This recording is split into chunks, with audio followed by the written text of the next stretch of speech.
কাঁধে খাট বহন করে দৌড়, এই কেমন প্রতিযোগিতা? অবাক শোনালেও শ্রীলঙ্কায় অনুষ্ঠিত হয়েছে এমনই এক ব্যতিক্রমী প্রতিযোগিতা, যেখানে অংশগ্রহণকারীরা কাঁধে ৩৫ কেজি ওজনের একটি খাট বহন করে ৮ কিলোমিটার দৌড়েছেন।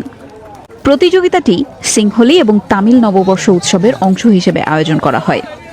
স্থানীয় আয়োজকদের ভাষ্য, এই খেলা শুধু এই এলাকাতেই দেখা যায় এবং এর সঙ্গে জড়িয়ে আছে এলাকার পুরনো ঐতিহ্য।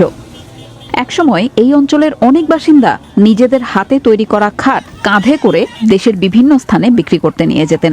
সেই স্মৃতিকে ধরে রাখতেই এই প্রতিযোগিতার আয়োজন করা হয়।